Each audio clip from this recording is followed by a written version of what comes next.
welcome back to the show. Pete Najarian here, sitting in Pete Bercich's seat. Pierre Noujaim over there. But we have found Peter. He is at Ford Field calling the game on the Vikings Radio Network. And how are you, Peter? How did you think of that one? I don't know. I feel like I've been through a couple of car washes with the top down. I don't even know what to say. It's like you got to have a short memory in this game. And by the time these wheels touch down in Minneapolis at, I don't know, 3:30 in the morning, whatever time we get back, you have to have a short memory. You have to forget. You got to figure out very quickly what exactly went wrong, how to fix it, and then go about doing it. This is a copycat league. You will see the Los Angeles Rams do and try to replicate whatever the Lions were able to do. Now, don't forget, we played 2 games against the Lions, and we've scored 2 touchdowns in 2 games, right?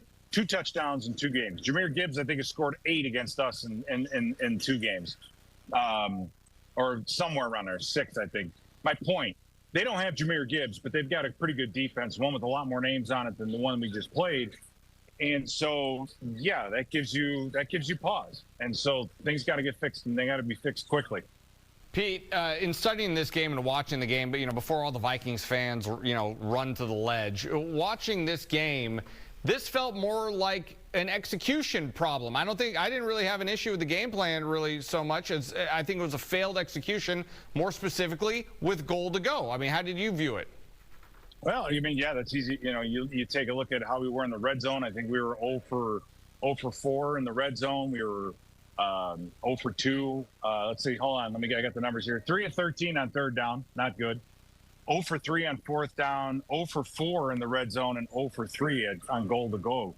And you're right. It was a lack of execution, and it was a situation where they knew they were getting the man-to-man coverages and things, and they were ran one pick route with Hawkinson, and we didn't execute it very well, and Hawkinson was covered. The ball was incomplete. Later on, we had 3 receivers to one side, a couple in routes, both of them were wide open. We tried to get the ball to Aaron Jones on a back out of the backfield, which is a way we like to attack man-to-man. That didn't work either. So there's no question that Sam Darnold was off tonight, and it was from the beginning. I hadn't seen him miss this many open receivers all season long. 55.5% completion percentage. I'm sorry, not completion percentage. His rating was 55.5, and he didn't throw an interception.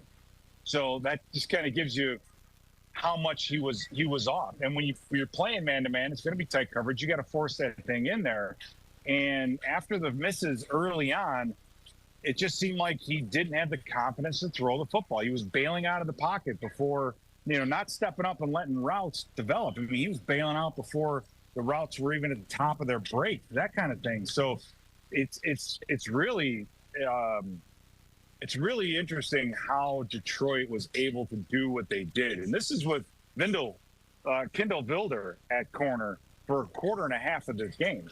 I mean, this Detroit defense has given up 32 and a half points over the last 4 weeks. And tonight we were able to put up 9, and that's +2. So there's a lot. Yeah, there's a lot to be figured out, and there's a lot that they have to implement or figure out and get better. And you have a short week. We just lost to the one team we lost to earlier this season when we were 14-2, and then now we're playing the other team that we lost to in that 4 or 5 day span in the middle of the season. So, the Rams are going to be a formidable opponent. Pete, as far as tonight's concerned, when you're going up against a defense, you've got all these injuries, you've got all of this going on from the Detroit side, and yet they were able to execute and hold our offense down to the very minimal amount of yards, obviously just 9 points, and it's just amazing that they were able to do that. What did you see that made you say, they're actually doing the right thing? Is it all the blitzing? Because from what I was looking at, it seemed like they were bringing everybody at the quarterback as often as they could. They did blitz quite a bit, and I think they understand situationally when it's 3rd and long, and I think that's what originally hurt us, is just we got behind the chains. And when we go 3rd and long, we don't normally throw hot routes because normally it's a throw, catch, tackle, and you move on, and hopefully move the chains. But in this case, they were getting pressure with four-man rush, and that against this four-man front that we saw. And Pat O'Connor, by the way, one of their better defensive linemen of the guys that they have, he went out as well. And so, but for Darnold to be bailing out when there's only a four-man rush, and we're seeing a lot of the running backs having to step up and take things on. But right there, that was a perfect example. That throw to Hockenson was 3rd and long. I think 3rd and about 16.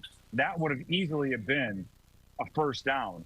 That's a type of a backbreaker. That's how you get teams to stop blitzing you. You beat them, you burn them, you beat them deep, right? We took a shot with Jordan Addison, but it was a miscommunication. He runs the hitch. Darnold throws the go. I mean, we did nothing to get them out of what they wanted to do. And that's, I think, the most disappointing part is it's not as if we started slowly, made some adjustments, and then toward the end of the game, we were in catch-up mode and we were getting there and just came up short. This is a situation where, I don't think we figured it out throughout the entire game. And so, again, the Rams are going to look very closely at our 2 games against Detroit, figure out what it is and how much they can replicate it, and then go from there.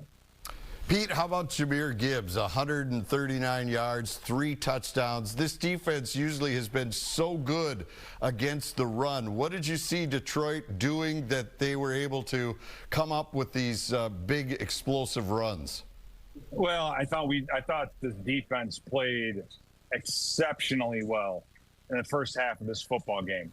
To be +2 coming out of this at the time, right? We had 2 interceptions. Harrison Smith, Metellus tips the football, and Ivan Pace intercepts one.